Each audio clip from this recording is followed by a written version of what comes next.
Hello and welcome to SketchQuest. We here at TYG have collected some of the most talented artists within our reach to create this series as we work towards improving our artistic skills. Come join us and begin your journey today. Your legend starts here. But before we can paint for the gods, it's time to start with some basics. And don't worry if you're only just starting out, because I'll be learning alongside you. And remember, if you want to share your creations with us, use the hashtag SketchQuest. Let's see what today's quest is, shall we? We are here with VTuber artist extraordinaire J.L.P. How are you doing today, Precious? I'm doing great, thank you for having me. Are we ready to get some questing done? Yes. Today's quest will be showing you how to do values using 3D objects. Ooh, that's cool. Yeah, so in our last class, we were learning about how to use 2D objects or 2D shapes to create scenes and pictures, and we're going to be looking into 3D ones today. So, as we can see, last time we did circles, squares, and triangles. It gets a bit more complicated when we start doing 3D objects, because then we're looking at spheres, cubes, and pyramids. And trust me, I know they look scary, but we can break them down into like bite-sized forms for us to be able to use them in our artwork. Mm-hmm. So the first thing we need to know about 3D shapes is that all of them have this thing called shape planes. And you've probably seen this if you're doing like 3D work in a software like Blender. Mm-hmm.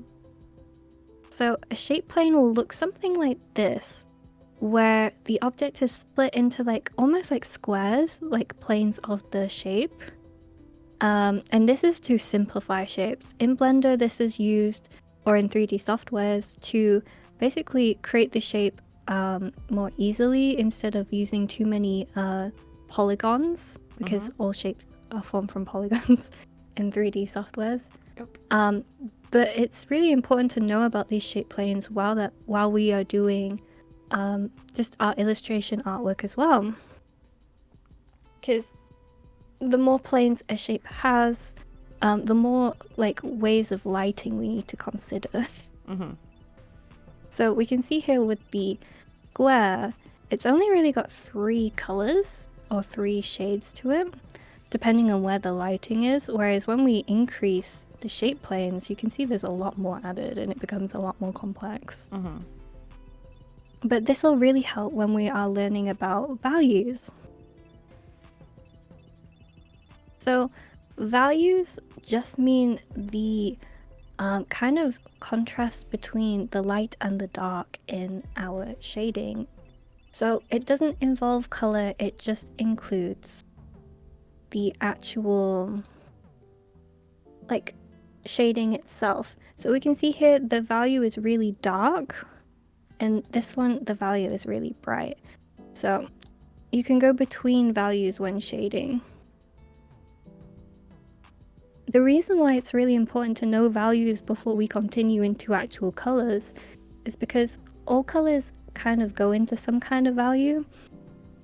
And value should always be considered when doing pictures, because it helps to make the pictures really stand out by using the contrast of values.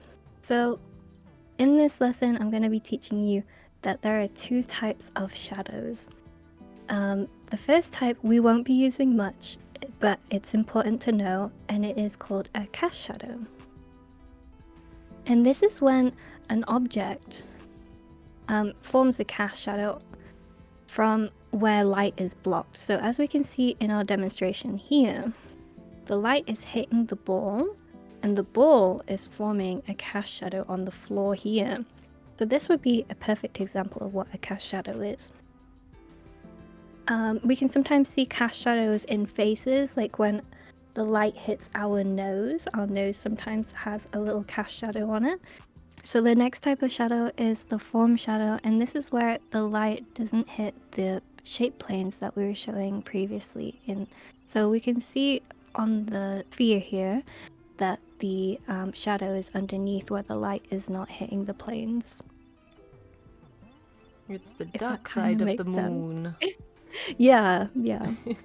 So today I'm going to be showing you all about form shadows, and a perfect way to learn about form shadows is using this website called shadingreference.com. We'll pop a link below so everyone can easily get to it. So the main two, they show lots of shapes on this website, but the main two to worry about for now are spheres and cubes. And when you are in this website, you'll be able to pick any kind of object and really go in and study it. So once you picked your object, it should look something like this. And it looks a bit complex, but you can mess around with these settings and they're really helpful when you're trying to learn values and lighting. So here you can pick the shape. You can pick how rough it is, showing how many planes it has. You can even change the color of it, and you can change how the camera is, like the direction of what you're seeing. And you can change all these lighting factors as well. So this is a really great way for you to be able to interact with shapes and lighting and just sit and study how this certain lighting might look on this shape. And if you're ever stuck with your artwork as well, you can go in and learn maybe the lighting should be here or there, and might be how it looks. 3D references are great for dramatic lighting. Yes. Yeah, they really help.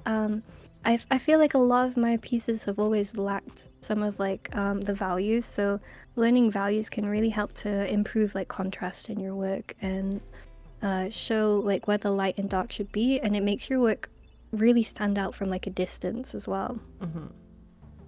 One way that we can use this shape to find our values is by drawing a circle and using the references from the actual website to see how we can make that circle into a sphere using shadows and shading. So we can draw a circle here, and right now it's a flat 2D object.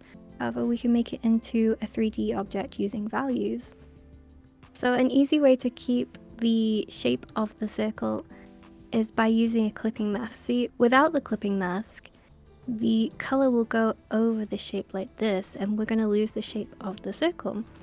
So we can create a clipping mask by right-clicking our layer and going to add a clipping mask.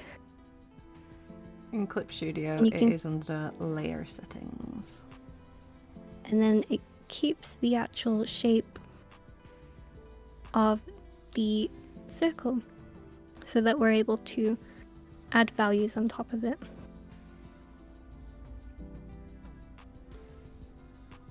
So we can see the light in our reference is coming from here, this direction.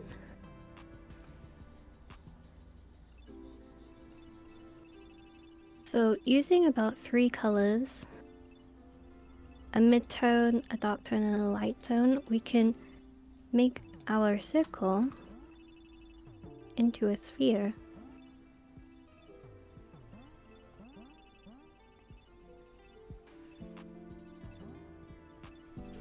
Like that.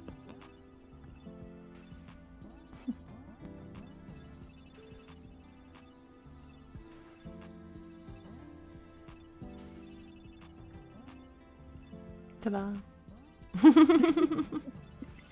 I like yours. I like how bright the light is on yours, because by extending the light like this, you can see that the light is actually closer to the sphere like that than it would be if it was further away like that. But these are all things that we can play around with in the actual website, and you can mess around with all the different kind of shading in there as well.